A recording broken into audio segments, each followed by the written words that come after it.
Ashtavakra మహాగీత talk 16.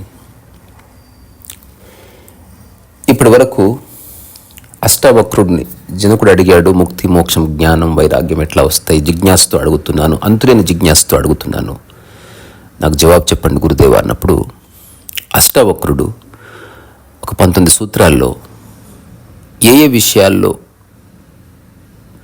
మనిషి బందీ అయి ఉన్నాడు, శరీరం, మనస్సు, ఆలోచనలు, ఆస్తులు, పాస్తులు, అధికారం, మోహం, ఇట్లాంటి రకరకాల విషయాలు అవన్నీ తీసి పక్కకు జరిపితే మోక్షం, ముక్తి, జ్ఞానం నీ సహజ స్వభావం అని చెప్పిన తర్వాత అది వినగానే జనకుడు ఒక ఆకస్మిక అహోభావానికి లోనై ఒక తక్షణ అనుభూతితో ఒక మాట మాట్లాడుతున్నాడు. ఆశ్చర్యపోతూ రకరకాల విషయాలు చెప్పాడు. అహో ఆశ్చర్యం, నేను శరీరాన్ని కాదు, నేను మనసును కాదు, ఈ సమస్త సంసారము నాది కాదు. ఎంతో విరోధాభాష్యమైన సూత్రాల్ని అష్టవక్రుడికి చెప్తున్నాడు అంతులేని ఆశ్చర్యంతో. అహో ఆశ్చర్యం, నేను శరీరాన్ని స్పృశించకుండానే, ఈ సంసారాన్ని స్పృశించకుండానే వాటన్నిటికీ కేంద్రమై ఉన్నాను. ఈ సంసారము, శరీరము, మనస్సు ఉన్నా లేకపోయినా నేనున్నాను. వాటన్నిటికీ ప్రకాశాన్ని ఇస్తున్నది నేనే. అహో ఆశ్చర్యం. ఇట్లాంటి ఆశ్చర్యంతో ఉన్న నేను హఠాత్తుగా తెలుసుకున్నాను ఆత్మస్వరూపుణ్ణని, నిరంజనుణ్ణని, నిరాకారుణ్ణని, ఈ సమస్త విశ్వానికి మూలం నేనే అని నాకు మొత్తం తెలిసిపోయింది. ఇట్లాంటి తెలుసుకున్న నిపుణత కలిగిన నాకు నేనే నమస్కరించుకుంటున్నాను. అహోమహం నమో మహ్యం. ఈ సమస్త విశ్వాన్ని ఒక ద్రష్టగా చూస్తున్నాను. ఆ ద్రష్టను నేనే సాక్షిని. ఎలాగైతే అలలు సముద్రంలో కలిసిపోతాయో, ఎలాగైతే రకరకాల మట్టి పాత్రలు తిరిగి మట్టిలో కలుస్తాయో, ఎలాగైతే బంగార ఆభరణాల్లో ఉన్నది బంగారమే, అట్లా నా చుట్టూ సర్వవ్యాపితమైన రకరకాల విషయాల్లోనూ నేనే ఉన్నాను. ఇవన్నీ నాలోనే లయమవుతాయి. నాకు ఆత్మజ్ఞానానుభూతి స్పష్టంగా కలిగింది. నేను శరీరాన్ని కాదు, చైతన్య రసాన్ని అని జనకుడు చెప్పిన తర్వాత అష్టవక్రుడు అదంతా శ్రద్ధగా విని రకరకాల ప్రశ్నలు వేస్తున్నాడు. ఎవరైనా చెప్పొచ్చు, నిన్న చెప్పుకున్నట్టు నాకు ఆత్మజ్ఞానమైంది, నేను అహం బ్రహ్మాస్మి, సర్వం నేనే, ఏముంది ఇక్కడ భూమి మీద, వెంట తీసుకుపోయేది ఏమీ లేదు, అంతా నా వాళ్ళే, చెప్పడానికి ఏముంది, ఎవరైనా ఏదైనా చెప్పొచ్చు, మహావాక్యాలు నువ్వు బట్టి కూడా చెప్పొచ్చు ఒక చిలకలాగా. కానీ అది నీ అనుభవం అని ఎట్లా తెలుస్తుంది? సో కాలం యొక్క ప్రమాణంలో అనుభవం యొక్క ఆవిర్భావం ఎస్టాబ్లిష్ అవుతుంది. చెప్పినప్పుడు అందరూ సమానం, కానీ రాను రాను తెలుస్తుంది ఎవరు అదొక సహజమైన స్థితిలో దాన్ని అనుభవిస్తున్నారు, ఎవరు గుర్తుపెట్టుకొని అట్లా ఉండాలి కాబట్టి ఉంటున్నారు, ఎవరు నటిస్తున్నారు. సో అష్టావక్రుడు జనకుని రకరకాల ప్రశ్నలు వేశాడు. సో ఆలోచింపజేస్తున్నాడు.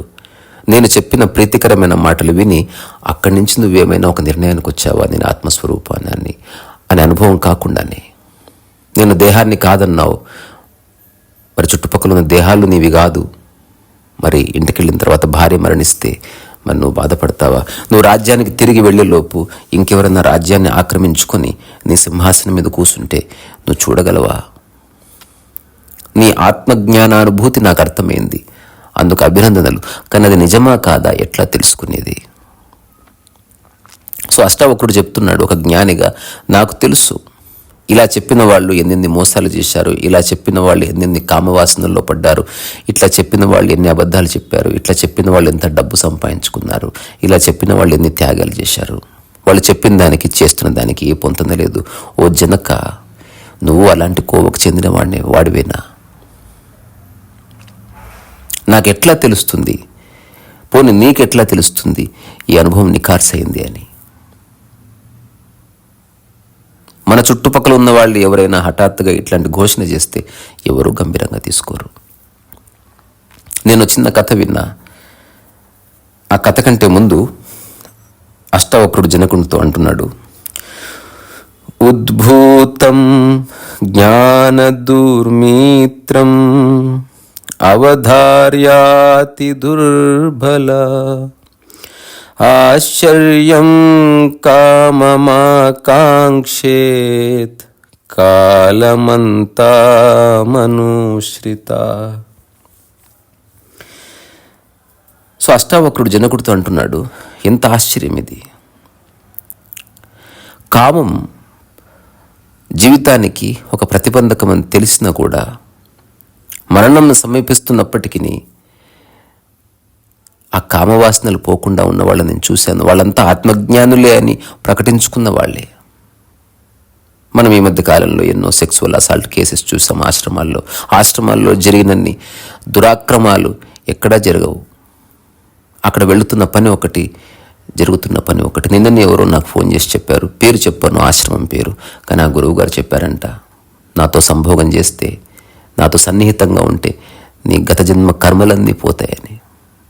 తను ఏడుస్తూ నాకు ఫోన్ చేసింది. నాకు పెళ్ళయింది, 2 పిల్లలు. నేను అడిగాను, మరి ధైర్యంగా చెప్పగలవా అంటే చెప్పలేనండి. అంటే సరే, నీ జీవితం నీ ఇష్టం, కానీ అట్లాంటివి ఏమీ లేవు. ఎవరో చెప్పింది విశ్వసించడం మాని నీ సొంత కాళ్ళ మీద నువ్వు నిలబడు, ఆలోచించు. సో అష్టావక్రుడు జనకుడితో అంటున్నాడు, ఉద్భూతం జ్ఞాన దుర్మిత్రం అవధార్యాతి దుర్బల ఆశ్చర్యం కామమాకాంక్షేత్ కాలమంతం మనుశ్రిత. అంటే సమయం ముంచుకుపోతూ వస్తూ ఉంది, మరణ సమయం ఆసన్నమైంది, అయినప్పటికీ నీ కామవాసన పోదు.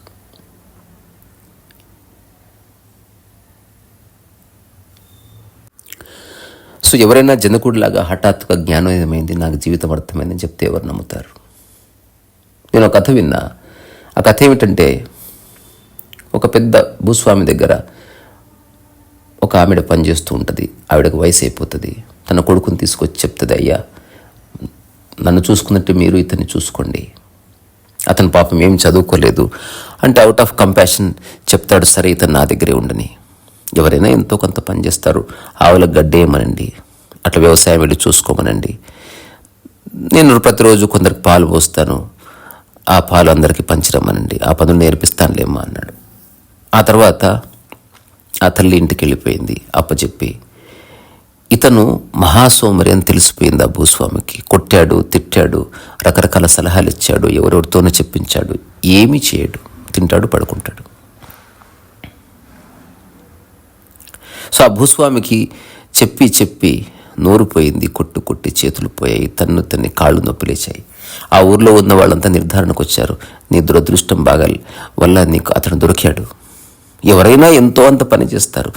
నీ ఆహారం తింటూ, నీ ఇంట్లోనే ఉంటూ, నీకంటే దర్జాగా బతుకుతున్నాడు కదా, ఏం చేయను నా కర్మ. సో ఆ భూస్వామి తన పనులు తానే చేసుకుంటాడు. పొద్దున్న ఎర్లీ మార్నింగ్ లేస్తాడు, ఆవులకు గడ్డి వేస్తాడు, పాలు తనే సైకిల్ మీద వీళ్ళందరికి పంచుతాడు, చుట్టుపక్కల ఉన్న వ్యవసాయం కొంత చేసుకుంటాడు, ఆ కూరగాయలు పళ్ళు అమ్ముతాడు. ఇతను చూసిన ప్రతిసారి అంతులేని కోపం, నిరాశ, దుఃఖం, దుగ్ధ. ఒక 2-3 సంవత్సరాలు గడుస్తుంది.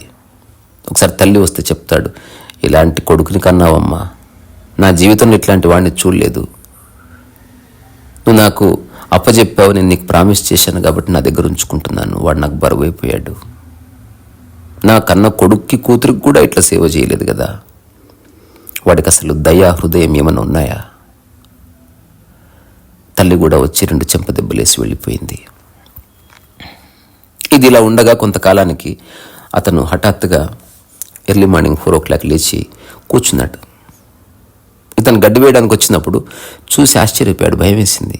ఏమైందిరా, రాత్రి నిద్ర పట్టలేదంటే, లేదండి నాకు 4 గంటలకు లేవాలనిపించింది, నాకేమైనా పని చెప్తారన్నాడు. వద్దు బాబు, నీకు ఈరోజు చీమలో దోమలో కొట్టి లేచి కూర్చున్నావు, అది అవే పని కాదు. మళ్ళీ రేపు నువ్వు నిద్రపోతావు, మళ్ళీ నా పనులు నేనే చేసుకోవాలి, నీకో దండం స్వామి, నువ్వు నాకు ఏ సహాయం చేయొద్దు. అగో బర్రెలు మేపుతున్నా, నిన్ను మేపుతాను అంతే, అంతకంటే నాకే తేడా లేదు, నీ వల్ల నాకే సహాయం వద్దు అన్నాడు. కానీ ఆశ్చర్యం, ఆ తర్వాత వారం రోజులైంది, తెల్లవారుజామున 4కి లేస్తున్నాడు, ఆవులకు గడ్డేస్తున్నాడు, ఎక్కువ గడ్డేస్తున్నాడు, భూస్వామితో తిట్లు తింటున్నాడు, మెల్లగా పాలెలా పిండాలో తెలుసుకుంటున్నాడు, ఆవులతో బర్రెలతో తన్నులు తింటున్నాడు. ఒక 6 నెలలు గడిచింది. ఎర్లీ మార్నింగ్ 3 గంటలకి లేస్తున్నాడు, అన్ని పనులు చేస్తున్నాడు. భూస్వామి వచ్చేలోపే అందరికి పాలు పోసి రెడీగా ఉంచుతున్నాడు, కూరగాయలు పళ్ళు కోస్తున్నాడు, వ్యాపారం డెవలప్ చేస్తున్నాడు. సో భూస్వామి ఆదాయం పెరిగింది. హఠాత్తుగా అడిగాడు భూస్వామి.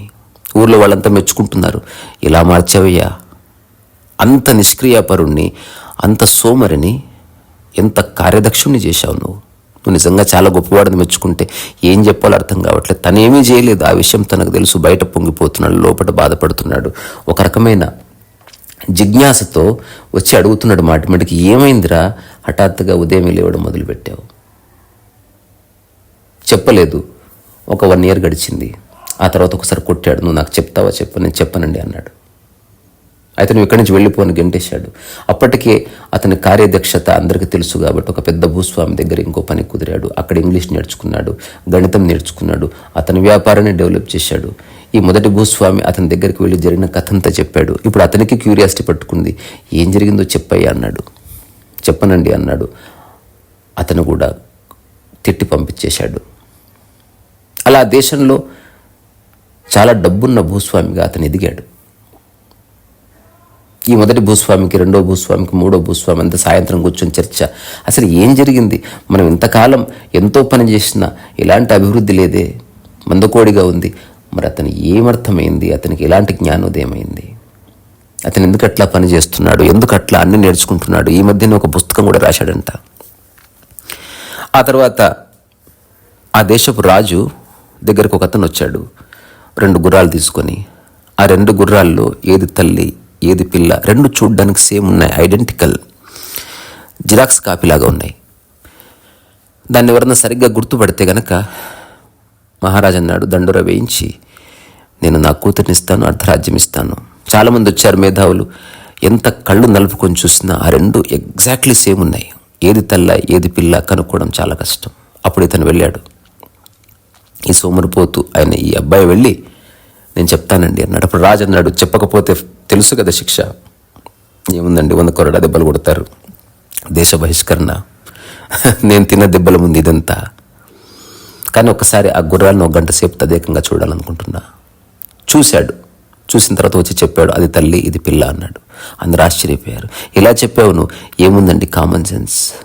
ఈ గంట సేపట్లో ఆ తల్లి ఎటువైపు వెళితే దాని వెనక ఇది నడుస్తుంది. సో తల్లిని పిల్ల ఫాలో అవుతుంది, పిల్లను తల్లి కాదు. ఇంతకు మించి వేరే లాజిక్ ఏమీ లేదు. సో ఆ గుర్రాలు తెచ్చిన వ్యక్తిని అడిగితే అతను చెప్పింది కరెక్టే అన్నాడు. దాంతో అర్ధరాజ్యం ఇచ్చాడు, ఆ దేశానికి రాజు అయిపోయాడు, కూతురుని ఇచ్చాడు. ఇప్పుడు ఈ మొదటి భూస్వామికి పిచ్చెక్కింది. అపాయింట్మెంట్ తీసుకొని ఈ యువరాజుని కలిశాడు. అప్పుడు అతను చెప్పాడు, అపాయింట్మెంట్ గ్రాంటెడ్, రమ్మనండి తన్ని. వచ్చిన తర్వాత నమస్కారం పెట్టాడు. ఏం భూస్వామి గారు బాగున్నారా అంటే, బాగున్నాను ఆయన, నీ వల్ల చాలా బాగున్నాను.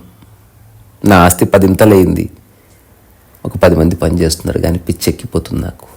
ఈ 10 సంవత్సరాల్లో ఒకటే ఆలోచన నన్ను ఇబ్బంది పెడుతుంది. అంత సోమరిగా ఉన్న నీవు ఇంత కార్యదక్షుడు ఎట్లా అయ్యావు? ఆ రోజు ఎర్లీ మార్నింగ్ 4 o'clock, నాకు ఇప్పటికీ డేట్ గుర్తుంది, April 14వ తేదీ. ఏం జరిగింది అసలు? ఎన్ని 100 మంది చెప్పినా, తల్లిదండ్రులు చెప్పినా, నేను చెప్పినా, ఊరి వాళ్ళు చెప్పినా ఎప్పుడు నువ్వు మారలేదు కదా. ఏం జరిగిందని మారావు? నీకేమైనా గురువు ఆశీర్వాదం వచ్చిందా? ఏమైందంటే అప్పుడు చెప్పాడు. ఇప్పుడు చెప్తానండి, సమయం వచ్చింది. నేనే మీకు కబురు పెడదాం అనుకున్నా. ఇప్పటి వరకు మిమ్మల్ని చాలా ఎదురు చూసేలా చేశాను, నన్ను క్షమించండి. ఏమీ జరగలేదండి. ఆ రోజు నాకు ఒక కల పడింది. ఆ కళ ఎంత సజీవంగా ఉందంటే నా జీవితంలో అంత అద్భుతమైన కళ ఎప్పుడు పడలేదు. ఆ కళలో నేను రాజైనట్టు కలబడ్డది. సో అప్పుడు ఆ కళలో ఎవరో చెప్తున్నారు, ఎంతో కష్టపడి ఎంతో నేర్చుకుంటేనే రాజయ్య యోగ్యత వస్తుంది. వెంటనే నేను కళ్ళు తెరిచాను. ఆ కళను సాకారం చేసుకోవడానికి నేను ఏమేమి చేయాలని అవన్నీ చేశాను. ఇంతకాలానికి ఆ కళ సాకారమైంది. మరి అప్పుడే ఎందుకు చెప్పలేదు? నేను ఆ రోజు ఉదయమే ఆ మాట నీకు చెప్పింటే మీరు నన్ను కొట్టేవాళ్ళు కదా. ఇంత చేతగాని వాడివి, నువ్వు రాజవాడివి ఏమిట్రా, బంట్రోతువు కూడా కావు అని చెప్పుతూ కొట్టుండేవాళ్ళు. సో ఇంతకాలం గడిచింది కాబట్టి మీకు నమ్మకం కుదిరిందంతే. సో అష్టావక్రుడితో జనకుడు ఆత్మజ్ఞానం గురించి చెప్పిన తర్వాత అష్టావక్రుడు అంటున్నాడు, హఠాత్తుగా అయ్యిందని చెప్తున్నావు, దానికి ప్రూఫ్ ఏమిటి? ఇప్పుడు ఈ కథలో ఒక 10 ఏళ్ళు గడిచింది, అతని కార్యదక్షత ప్రపంచం అంతా చూసింది కాబట్టి అతని కలబడ్డది దానివల్ల మారనంటే ఎవరైనా నమ్మవలసిందే. దాన్ని ఎవరు కుతర్కించరు కదా. సో ఇట్లా ఎవరైతే ఆత్మజ్ఞానం కలిగింది, నేను చైతన్య స్వరూపాన్ని, చైతన్య రసాన్ని చెప్పుకున్నారో అట్లాంటి వాళ్ళంతా కామవాసన వల్ల ఎలాంటి లాభం లేదని తెలుసుకున్నారు. ఆత్మజ్ఞానం యొక్క మూలం అదే. అయినప్పటికీ వాళ్ళు రకరకాల విషయాసక్తుల్లో పడి మరణ సమయంలో కూడా గ్రస్తులై ఉన్నారు. నీవు అట్లాంటి వాడివేనా? ఒకసారి ఆలోచించుకొని చూసుకో అన్న అష్టావక్రుడు ఆ తర్వాత జనకునితో ఇంకొక సూత్రం చెప్పాడు. ఇహాముత్ర విరక్తస్య నిత్య వివేకిన ఆశ్చర్యం మోక్షకామస్య మోక్షాద్ ఏవం విభీషిక. ఇహాముత్ర విరక్తస్య నిత్య వివేకిన ఆశ్చర్యం మోక్షకామస్య మోక్షాద్ ఏవ విభీషిక. సో ఎంత ఆశ్చర్యం ఓ జనక, ఎంత ఆశ్చర్యం అంటే, సో జనకుడితో అష్టావక్రుడు అంటున్నాడు, ఇహాముత్ర విరక్తస్య నిత్య వివేకిన. ఎవరికైతే ఈ లోకము పరలోకము ఇట్లాంటి విషయాల పట్ల విరక్తి ఉందో, ఎవరైతే ఏది నిత్యము ఏది అనిత్యము ఇట్లాంటి విషయాల పట్ల ఒక వివేకాన్ని ప్రదర్శిస్తారో, ఎవరైతే నిరంతరం మోక్షాన్ని కోరుకుంటారో అట్లాంటి వాళ్ళకు కూడా మరణ సమయంలో భయం అనేది ఉంది. దీనికి కారణం ఏమిటి? సో ఇప్పుడు నువ్వు చెప్తున్నావు నాకు మోక్షమైంది అని, కానీ నీకు మరణించే సమయంలో శరీర భ్రాంతి వల్ల భయం ఏమన్నా కలుగుతుందా? అట్లాంటి వాళ్ళని నేను చూశాను. ఇంకా మరణం రాలేదు కరెక్టే, కానీ ఆ మరణ సమయంలో నీ వైఖరి ఏమిటి? సో అష్టావక్రుడు ఏ విషయం గురించి మాటికి చెప్తున్నాడంటే,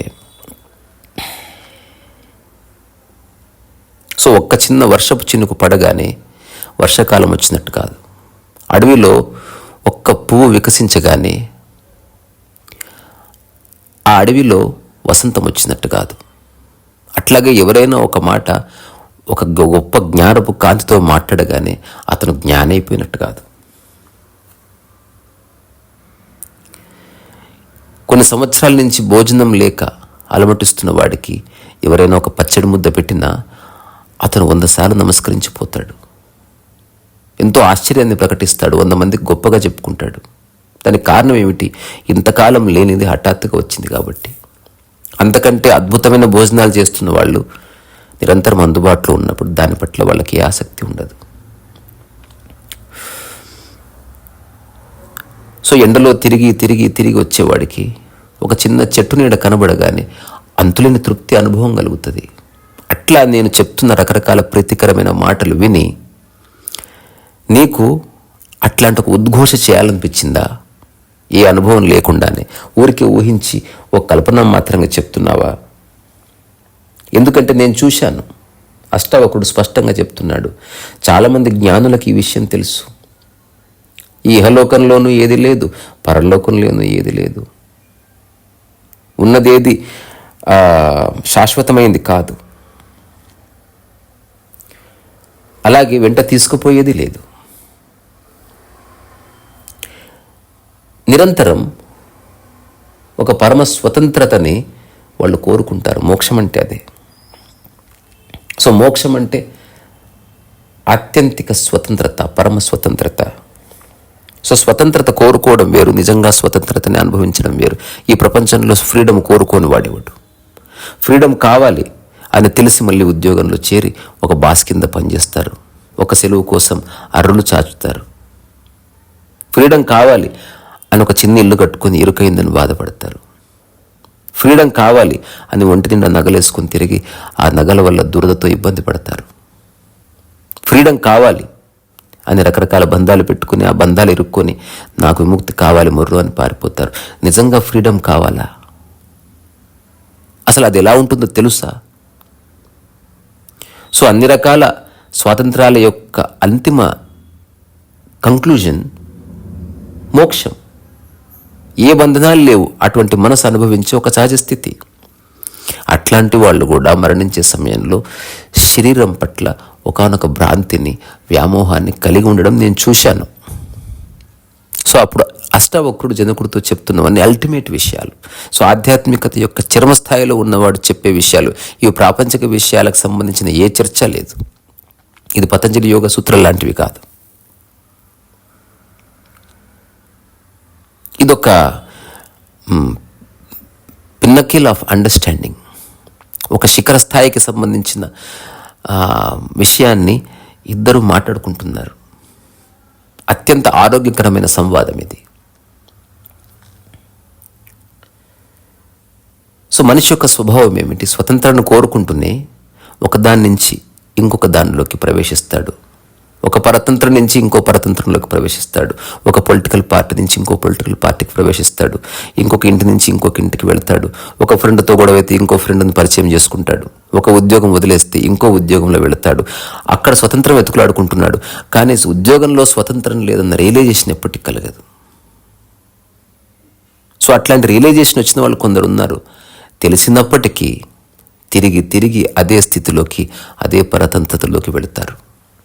సో అట్లా నీవేమైనా ఒక అంతులేని భావావేశంలో ఈ సూత్రాలని చెప్పావా? నిజంగా నీకు అనుభవం ఏందా? సో ఏదైనా మనం చెప్పినప్పుడు మన అనుభవంలో నుంచి చెప్తాం.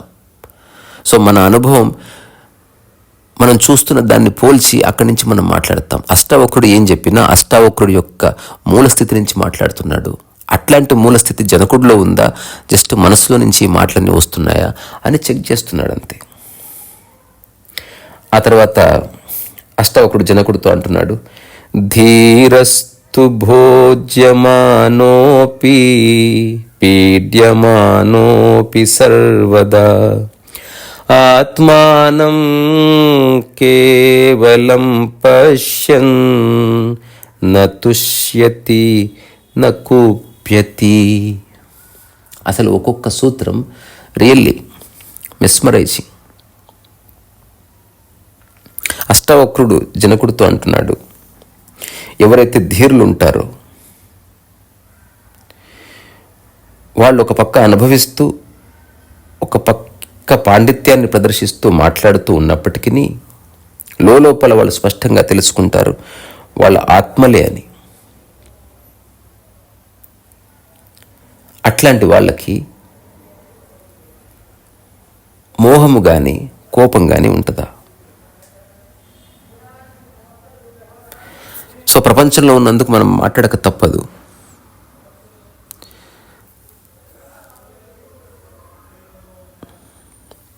సో ప్రాపంచిక విషయాల పట్ల ఒక వ్యక్తి తన కర్తవ్యాన్ని నిర్వహిస్తున్నాడు అనుకుందాం. అట్లాంటి వాటికి అతను మోహితుడే ఉన్నాడని కాదు. సో మన కంటికి ఒకలా కనబడవచ్చు, కానీ సత్యం వేరే అయి ఉండవచ్చు. ఈ ప్రపంచంలో ఎంతో ఆత్మజ్ఞానాన్ని అనుభవించిన మహానుభావులు, అలాంటి ధీర పురుషులు ఈ ప్రాపంచిక విషయాల్ని భోగిస్తున్నట్టే కనిపిస్తున్నారు. దాంతోపాటు అవసరం మేరకు మాట్లాడుతూ పండితుల్లాగాను చెలామణి అవుతున్నారు. కానీ లోపల నిరంతరం నిత్యం తెలుసుకుంటూనే ఉన్నారు, వీటితో నాకు సంబంధం లేదని. అట్లాంటి వాళ్ళు నేను చూశాను. మరి అట్లాంటి వాళ్ళు ఎప్పుడైనా బాధపడ్డం కానీ, లేకపోతే వేరే వాళ్ళ ప్రశంసల వల్ల లొంగిపోవడం కానీ, పొంగిపోవడం కానీ ఇట్లా ఉంటుందా? వాళ్ళ యొక్క మానసిక స్థితి ఎట్టిది? సో నువ్వెవరైనా, ఇప్పుడు నువ్వు ఒక రాజుగా ఉన్నావు, నువ్వు ప్రాపంచిక విషయంలో ఉన్నావు, నువ్వు వెళ్ళి రాజ్యాన్ని మళ్ళీ పరిపాలించాలి. ఇప్పుడు నేను చెప్పిన మాటలు విని రాజ్యం అంతా వృధా అని నువ్వు త్యాగం చేసి వెళ్ళిపోతావా? లేదా నువ్వు రాజ్యం చేస్తున్నావు అనుకో, అందరు అనుకుంటారు నువ్వు మామూలుగా అందరిలాగే భోగివే అని. కానీ నీకు లోపల తెలుసు నువ్వు త్యాగివి కాదు, భోగివి కాదు, నేను ఆత్మని అని. మరి అట్లాంటి సమయంలో నువ్వు ప్రజలకు చెప్పడానికి ప్రయత్నం చేస్తావా నేను ఎంత గొప్పవాడిని అని? నువ్వు గుర్తింపు కోరుకుంటున్నావా? ఒకవేళ ప్రజలందరూ నిన్ను భోగి అన్నారు అనుకుందాం, అయినప్పటికీ నువ్వు లోపల తెలుసుకొని నువ్వు ఆత్మని చెప్పకుండా ఉండిపోతావా? ఎవరు ఏదైనా అనుకొని దాంతో ఏ సంబంధం లేనట్టు పట్టనట్టు ఉండగలవా?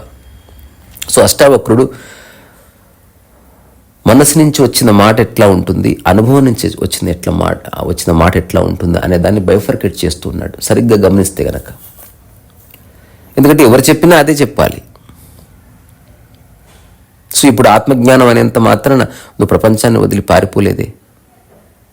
అట్లా పారిపోవడం కుదరదు కూడా. ప్రతి చోట ప్రపంచం ఉంది, ప్రతి చోట ఏదో ఒక పని చేయాలి. ఏ పని చేసినా ఏది పట్టుకున్నా నువ్వు భోగివన్న ఒక ఫీలింగ్ ఉంటుంది. చాలామంది నేను భోగిని కాదని చెప్పడానికి సన్యాసి డ్రెస్ వేసుకొని తిరగొచ్చు. కొందరు లోపల తెలుసుకుందా నేను భోగిని కాదు, తద్వారా నాకేది అంటుకోదు కాబట్టి ఒక రకమైన ఒక భోగ లాలసలో పడ్డారు. మరి నీ పరిస్థితి ఏమిటి? సో అష్టావకుడు చెప్తున్నాడు జనకునితో, సత్యం స్పష్టంగా కనిపిస్తూనే ఉంటుంది. అయినప్పటికీ మనిషి తెలిసి తెలిసి తెలిసి మూర్ఖత్వంలో పడతాడు, మూఢతలో పడతాడు, దీనత్వంలో పడతాడు. సో మోక్షం అంటే ప్రాపంచిక విషయాల పట్ల నీకు ఆసక్తి మరణించింది, జస్ట్ ప్రకృతి మిగిలింది. సో ఆసక్తి మరణించింది కరెక్టే, కానీ కర్తవ్యాన్ని నుంచి పారిపోమని కాదు. సో నిజమైన ధీర పురుషులు ఎవరైతే ఉంటారో వాళ్ళు త్యాగము చేయరు, అలాగని వాళ్ళు భోగంలోనూ ఉండరు. వాళ్ళు భోగులు కాదు, త్యాగులు కాదు. త్యాగం చేసేవాడు గుర్తింపు కోరుకునే చేస్తున్నాడు, భోగం చేసేవాడు గుర్తింపు కోరుకునే చేస్తున్నాడు. నాకు ₹1,00,00,000 కావాలి, బెంజ్ కార్ కావాలి, గుర్తింపు వస్తుంది. నేను నా ఆస్తి మొత్తం ఇచ్చేసాను, చివరికి బెంజ్ కార్తో సహా, మళ్ళీ గుర్తింపు వచ్చింది. ఏదో ఒక గుర్తింపు తనకు తృప్తినిస్తుంది. సో అట్లాంటి స్థితిలో నీవేమైనా ఉన్నావా? ఇప్పుడు నువ్వు వెళ్ళిపోయి నాకు ఆత్మజ్ఞానం ఏంది, అష్టావకుడు చెప్పిన మాట విన్న తర్వాత నేను డిక్లేర్ చేసి వచ్చాను, తద్వారా నాకేది అక్కర్లేదు అని వెళ్ళిపోయి తద్వారా పేరు సంపాదించుకొని అట్లా నువ్వు ఒక రకమైన సుఖాన్ని అనుభవిస్తావా? నీ వైఖరి ఏమిటి? సో అష్టావకుడు ఒక నిజమైన గురువు. నిజమైన గురువు నిన్ను చేసేది ఒక్కటే, రకరకాల ప్రశ్నలు వేసి నేనించే జవాబులు సంపాదించి నిజంగా ఇతని మనస్సు ప్రపంచంలో ఇరుక్కుపోయి ఒక మానసిక తలంలోంచి మాట్లాడుతుందా, లేదా నిజంగానే అనుభవించి మాట్లాడుతుందా? తన అనుభవం నుంచి చూస్తాడు. సో అష్టావక్రుడి యొక్క సారం ఒకటే, ఈ ప్రాపంచికపరమైన నేను, ద ఐడెంటిటీ సమూలంగా పోయినప్పుడు ఆత్మజ్ఞానం యొక్క అనుభూతి సహజంగా ఒక స్వస్వరూపానుభూతిగా కలుగుతుంది. అది నువ్వు సాధించేది కాదు, నువ్వు సంపాదించుకునేది కాదు, తద్వారా నువ్వు క్లెయిమ్ కూడా చేసుకోవడానికి ఏమీ లేదు. ఆ తర్వాత అష్టావక్రుడు జనకుడితో అంటున్నాడు, చేష్టమానం శరీరం స్వం పశ్యత్యన్య శరీరవత్ సంస్తవే చాపి నిందాయాం కథం క్షుభ్యేత్ మహాశయ. చేష్టమానం శరీరం స్వం పశ్యత్యన్య శరీరవత్ సంస్తవే చాపి నిందాయాం కథం క్షుభ్యేత్ మహాశయ. సో ఒక గ్రేట్ సోల్ తన శరీరాన్ని కూడా, శరీరం చేసే రకరకాల పనుల్ని సాక్షిగా చూస్తుంది. చేష్టమానం శరీరం స్వం పశ్యత్యన శరీరవత్. అసలు శరీరంతో ఏ సంబంధం లేనట్టు ఈ సమస్త లోకంలో ఉన్న అన్నిటినీ ఎంత ద్రష్టగా చూస్తావో శరీరం చేసే అన్ని చేష్టల్ని చూస్తుంది.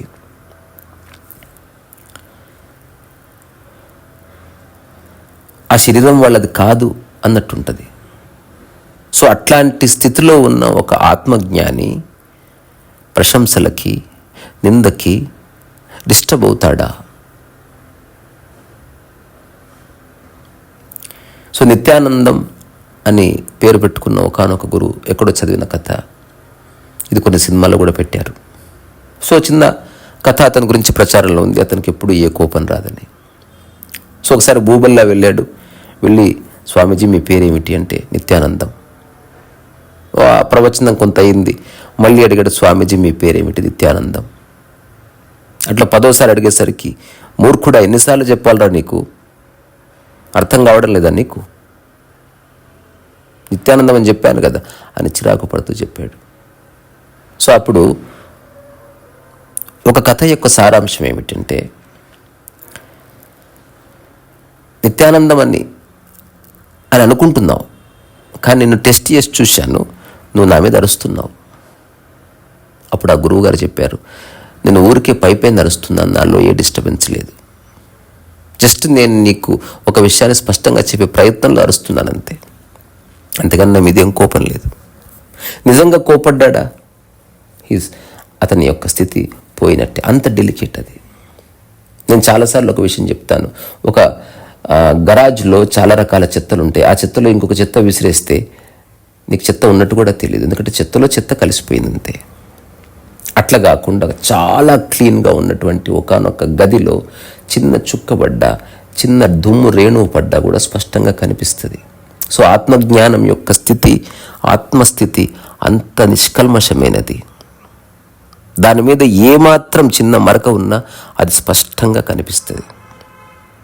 సో అష్టావక్రుడు జనకుడితో అంటున్నాడు, చేష్టమానం శరీరం స్వం పశ్యత్యన్య శరీరవత్. సో ఎవరెవరైతే వాళ్ళ శరీరాలని వాళ్ళే వేరే శరీరం లాగా చూస్తూ ఉంటారో, దాని పట్ల సాక్షిగా ఉంటారో,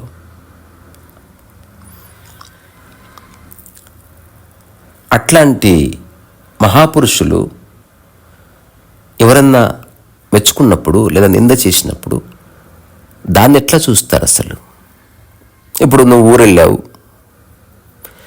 నేనే 100 మందికి చెప్పాను జనకుడికి ఆత్మజ్ఞానం అయిందని. అందరూ వచ్చి నీ కాళ్ళు మొక్కారు, నువ్వు ప్రసన్నుడు అవుతావా? అలాగే ఇంకెవరో వచ్చారు, నిన్ను 100 బంధబూతులు తిట్టారు, నువ్వేం జ్ఞానివయ్యా, నువ్వు రాజు అంతే అన్నారు, కోప్పడతావా? What is your attitude towards it? నిజమైన ఆత్మజ్ఞాని ఆ రెండిటికి స్పందించడు. మరి నీ పరిస్థితి ఏమిటి, నీ వైఖరి ఏమిటి? సో ఈ సూత్రంలో చివరిలో సంస్థవే చాపి నిందాయం కథం క్షుభ్యేత్ మహాశయ. సో మామూలు ఆశయాలు ఉన్న వ్యక్తులు వేరే, ఈ ఆత్మజ్ఞానం పొలిగిన వాళ్ళంతా మహాశయులు. They have some special purpose on this planet Earth. ఇప్పుడున్న గురువులంతా మహాశయాలతోనే పనిచేస్తారు. చిన్న చిన్న ఆశయాలు వాళ్ళు ఎందుకు పెట్టుకుంటారు? టీ కట్టు పెట్టుకోవడం, టీ అమ్మడం, ఇట్లాంటివి ఎందుకు చేస్తారు? వాళ్ళు మహాశయంతో వ్యాపారం చేస్తారు, మహాశయంతో పెద్ద పెద్ద విగ్రహాలు పెడతారు. సో ఒక విధంగా గుర్తింపు అక్కర్లే, ఇంకొక విధంగా గుర్తింపు కోసం ప్రయత్నం చేస్తున్నారేమో. నువ్వు కూడా ఆ కోవకే వస్తావా? ఎవరన్నా నిన్ను మెచ్చుకున్నారనుకో, మీరు చాలా అద్భుతమైన వ్యక్తి, మీరు ఆత్మజ్ఞాని, మీ అంత మహానుభావుడు ఇంకొకరు లేరు, మీ అంత మహాశయుడు ఒకరు లేరు, మీ అంత మహాపితామహుడు ఒకరు లేరు, మీరు శ్రీ శ్రీ శ్రీ పరమ పూజ్య జనక స్వామీజీ అని చెప్పినప్పుడు నువ్వు పొంగిపోతావా?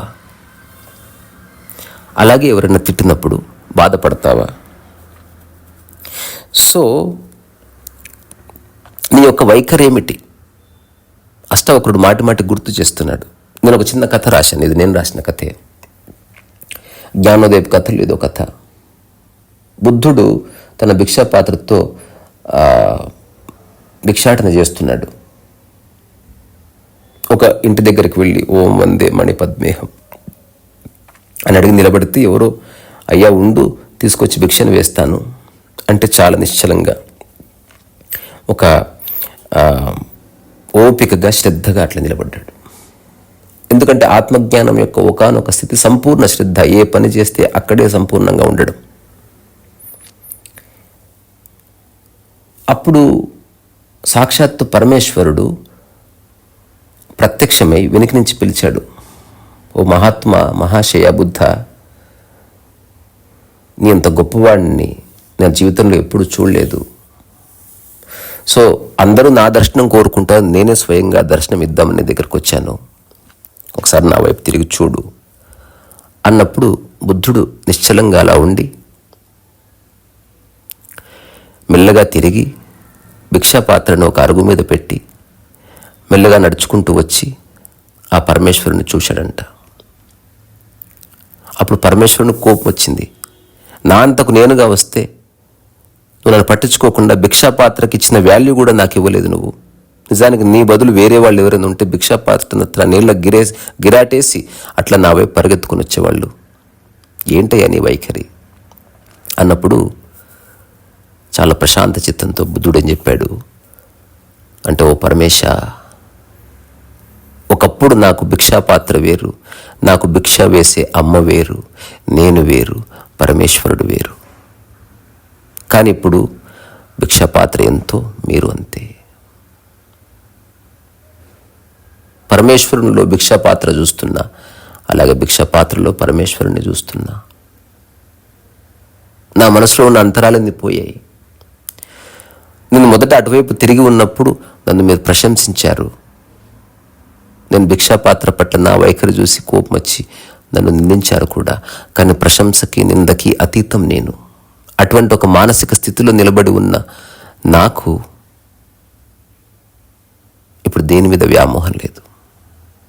అప్పుడు పరమేశ్వరుడు బుద్ధుడికి నమస్కరించి అట్లా వెళ్ళిపోయాడు. ఇదో చిన్న కథ. దాని సారం ఏమిటి?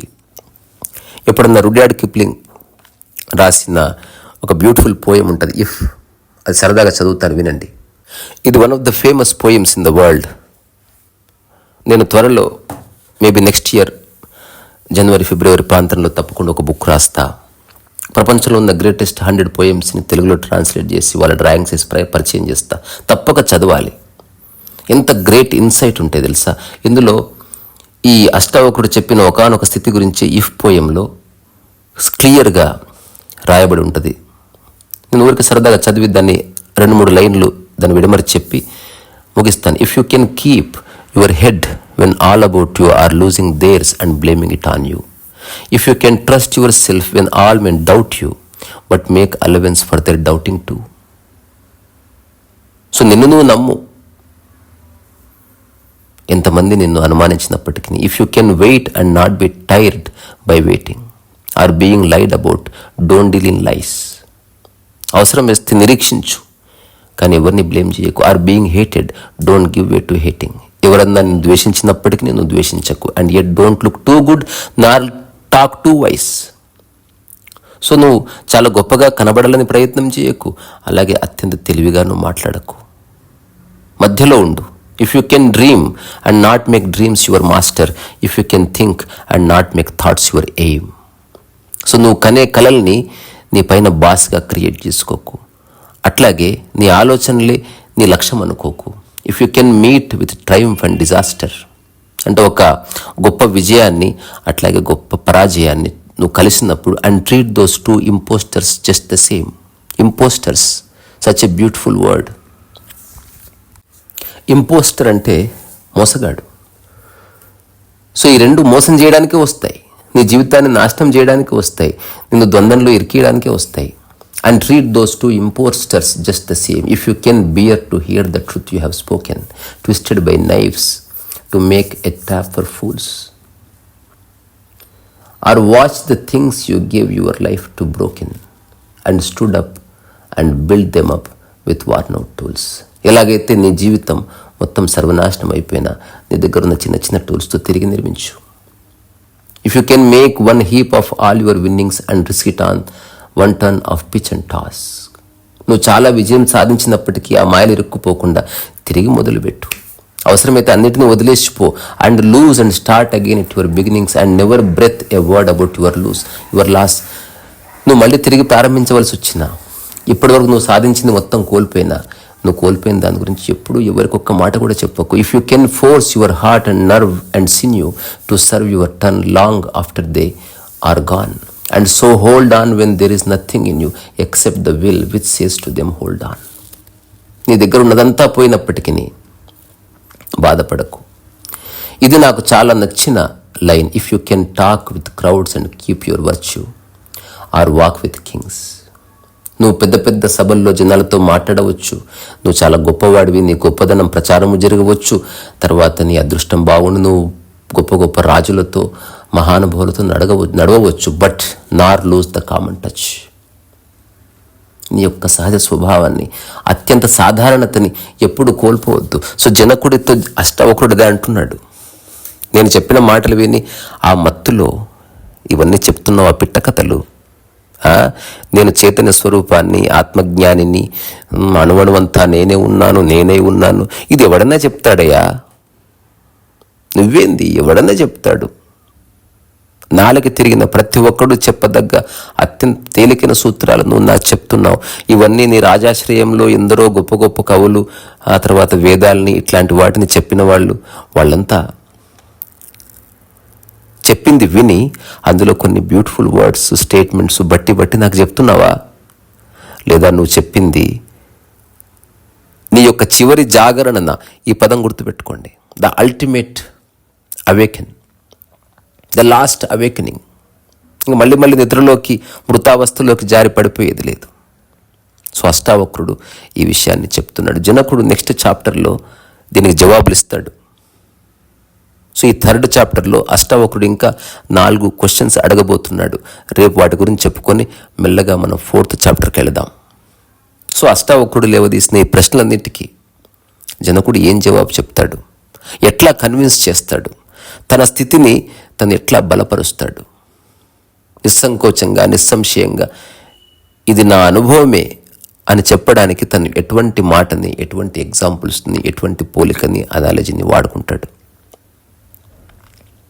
అష్టావక్ర మహాగీత నిజంగా ఒక అరుదైన ఆధ్యాత్మిక సౌరభం. అర్థమైన వాళ్ళ అదృష్టవంతులు. నిజంగా 2 ముక్కలు అందులో అర్థమైనా కూడా గ్రేట్ రెవల్యూషన్ కలుగుతుంది. అందులో ఏ సందేహం లేదు. ఇంత సటిలెస్ట్ క్వశ్చన్స్ ఉన్నాయి అష్టావక్రుడు అడుగుతున్నవి. మీరు నిజంగా మీకు వింటే కనుక మీరు ఆశ్చర్యపోతారు. సో శరీరాన్ని నాది కాదన్నట్టు చూస్తున్నావు, కరెక్టే. మరి మరణ సమయంలో నీకు శరీర భ్రాంతి కలిగి ఏడుస్తావా? దాని పట్ల ఇంకా మోహం ఉందా?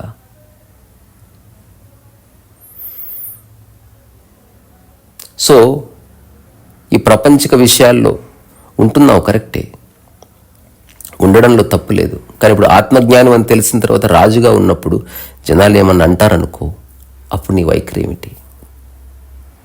సో నువ్వు జ్ఞానివే అని ప్రూవ్ చేసుకోవడానికి అంతే త్యాగం చేసి పారిపోతావా? సో ఒక త్యాగి, ఒక భోగి ఇద్దరు ఒకటే బోట్లో ఉన్నారు. ఒక వ్యక్తి చెప్పాడు, నేను రాజ్యాన్ని మొత్తం త్యాగం చేశాను. ఈ త్యాగం చేశానన్న ఆలోచన ఎందుకు క్యారీ చేస్తున్నావు? అష్టావక్ర మహాగీతలో అష్టావక్రుడు చెప్తున్నది very very very very subtle, అత్యంత సూక్ష్మాతి సూక్ష్మమైన విషయాలు ఇవి. చాలా కరేజ్ అవసరం. చాలా స్పష్టమైన మనస్సుతో వింటే తప్ప దాని రహస్యం చిక్కదు. అంటే ఎట్టి పరిస్థితుల్లోనూ ఇది ఆధ్యాత్మికత పేరుతో ముసుగేసుకొని మోసం చేసే వాళ్ళకు సంబంధించిన రకరకాల విషయాలను ఎండగడుతున్నాడు. ఇలాంటి వాళ్ళందరినీ చూశాను నేను. నేను శరీరాన్ని కాదు, నేను మనసును కాదు, నేనేమీ కాదు, నాకేం వద్దు అన్నవాళ్ళు ఎంత విషయాసక్తుల్లో, కామాసక్తుల్లో ఉన్నారో చూశాను. చనిపోయినప్పుడు కూడా కామవాసంతో ఉన్న వాళ్ళని చూసిన వాళ్ళంతా ఆత్మజ్ఞానులని ప్రచారం చేసుకున్న వాళ్ళే. గొప్ప గొప్ప స్వామి చెలుక వాళ్ళు పేరు ప్రఖ్యాతులు పొందిన వాళ్ళే. అయినప్పటికీ వాళ్ళని తప్పనట్లేదు, కానీ వాళ్ళు చెప్తున్న దాన్ని వాళ్ళు ఆచరించలేదు. మాటలుగా చెప్పారు. సో మానసిక ఆధ్యాత్మికతలో ఉన్నారు. ఆచరణాత్మక ఆధ్యాత్మికత వచ్చినప్పుడు తప్ప అది కాలంలో ఒక ప్రమాణమే నిలబడదు. ఇప్పుడు రమణ మహర్షి అరుణాచలం ఉన్న ఫస్ట్ డేనే ఎవరు భగవాన్ అని పిలవలేదే. It takes time. అతను అట్లాగే ఉన్నాడు, అలాగే ఉన్నాడు, అతను స్వభావమై ఉన్నాడు. మీకోసం లేడు, నటన లేదు. ఒక రామకృష్ణ పరమహంస, ఒక Marpa, Neem Karoli, they are not acting to impress you. That's how they lived. అష్టావక్రుడి స్థితి నుంచి గనక జీవితాన్ని చూస్తే, జీవితాన్ని దర్శించే కోణమే మారిపోతుంది. ఇప్పుడు ఈ ప్రపంచంలో ఉన్న ఆధ్యాత్మిక ఆశ్రమాలు ఏవి అష్టావక్ర మహాగీత చెప్పిన దానికి సంబంధించిన ఆ స్థాయిలో లేనే లేవు. ఇప్పుడు నేను చెప్తున్నాను ఒక మాట, నేను నా అనుభవాన్ని ప్రమాణంగా చేసి చెప్తున్నాను. నేను ఎందుకు ఆశ్రమం పెట్టను, ఎందుకు ఒక ఆఫీస్ పెట్టను, ఎందుకు త్యాగం చేయను, ఎందుకు సన్యాసం తీసుకోను? దానికి అంతటి కారణం ఒకటి, ఎప్పుడైతే నీకు మూలం అర్థమైందో నువ్వు ఎక్కడికి తప్పించుకోవాల్సిన అవసరం లేదు. సంసారంలోనే ఉంటూ సంసారాన్ని అంటకుండా ఉండొచ్చు. జనాలు ప్రశంసించని, తిట్టుకొని, ఎవరన్నా యూట్యూబ్లో నెగిటివ్ కామెంట్స్ పెట్టినప్పుడు నాకు ఒక 2-3 మిత్రులు ఉన్నారు, చాలా బాధపడతారు. నేను చెప్తాను, ఆ స్వేచ్ఛ వాళ్ళకు ఉండని. ఎవరైతే యూట్యూబ్లో అట్లా కామెంట్ పెడతారో చెప్తాను, మీరు నేరుగా వచ్చి నన్ను అనవచ్చు. సో మీకు అంటే ఆనందంగా ఉందా అనండి.